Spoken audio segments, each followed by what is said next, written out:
Hello and thank you for joining me. Today I'm talking about osteoporosis and exercise. Now many people will be familiar with osteoporosis. It is a disease of the bones, and osteopenea is almost a can be construed as a milder version of osteoporosis and can lead to osteoporosis if it's not addressed. Now for women in particular, the statistics are worse when it comes to this disease of the bones, and in many respects it's brought on by menopause and the fact that our loss in estrogen also impacts on the integrity of our bone structure. There are a few things we can do to address this.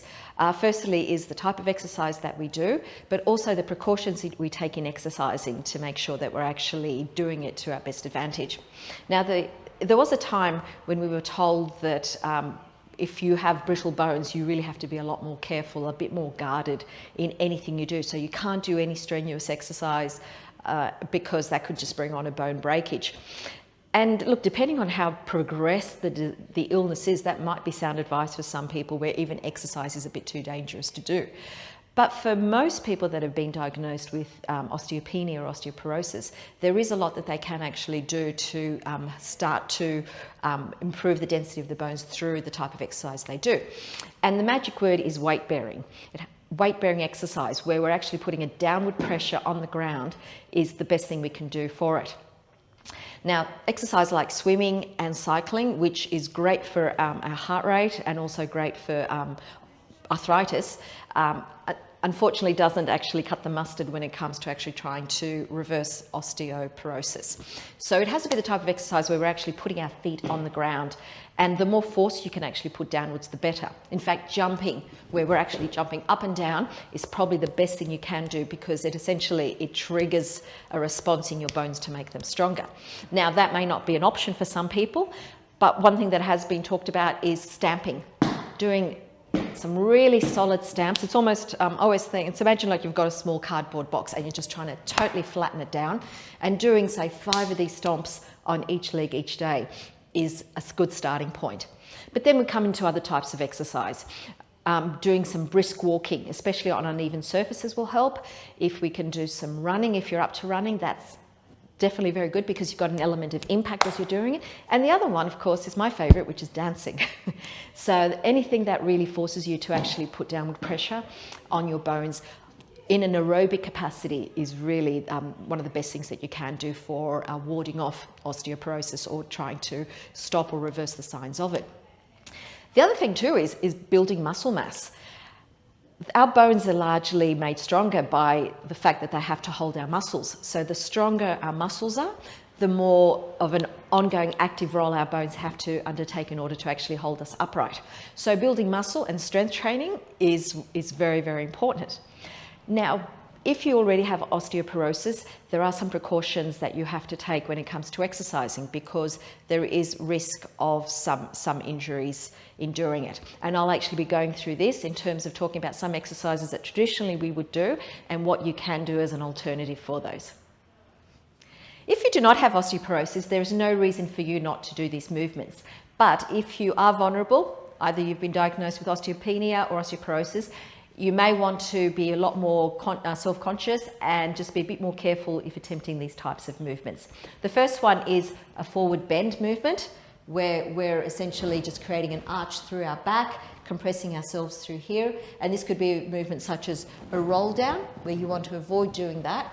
And instead, you may want to hinge to sort of get some benefits of that sort of movement. Another movement that you'd want to avoid is doing excessive side bends, where you're essentially putting sidewards pressure on your vertebrae as you're doing this. And the other one's very similar, or same sort of part of the body that we're working, is the rotation, because that also can cause a little bit of friction right through the vertebrae as they're rotating on top of each other in that position. But there are other ways to do exercises, so you work around these and still get the benefits of actually making your core stronger.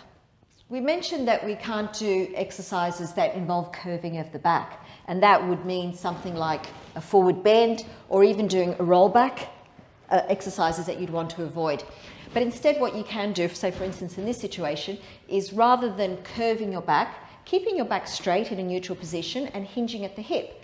So for instance in this situation, keeping that core switched on, hinge through here and then lean forward. So you're getting the benefits of the exercise that way. And then bring that back into an upright position.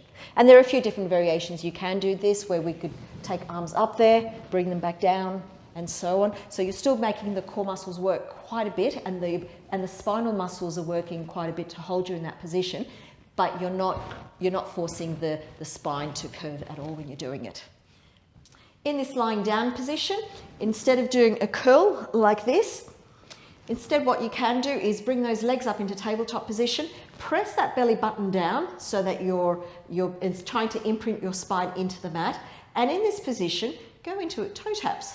So taking one foot forward, bring it back up again, then do the other one, and so on. So in this position, our core is working really hard to stop our back arching.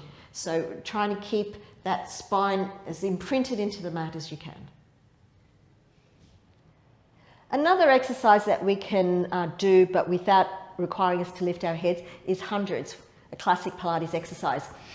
In this situation, in a classic Pilates exercise, we would bring ourselves up into a curl to do it.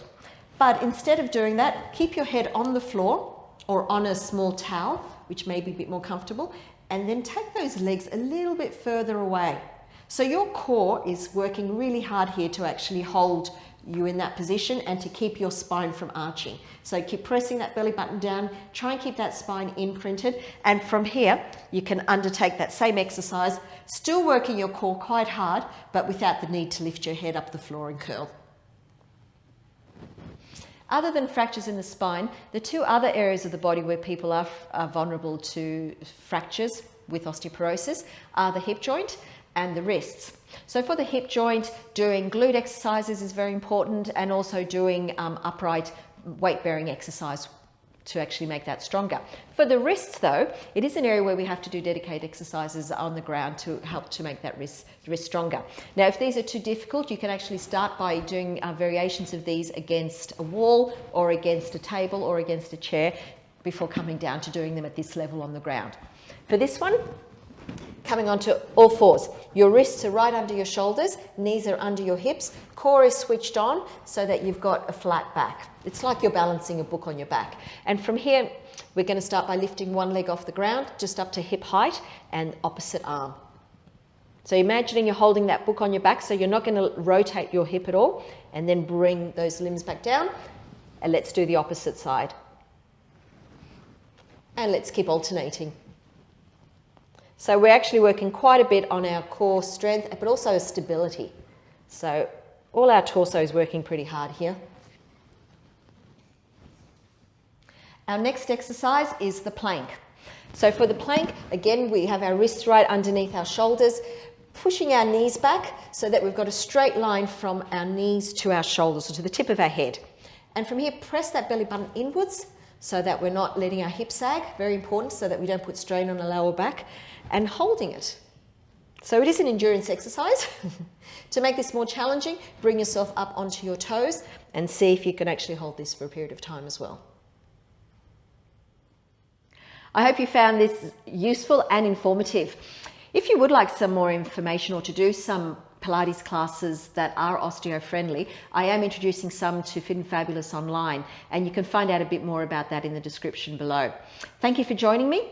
Please give me a thumbs up if you actually found this useful, and don't forget to subscribe. See you next time.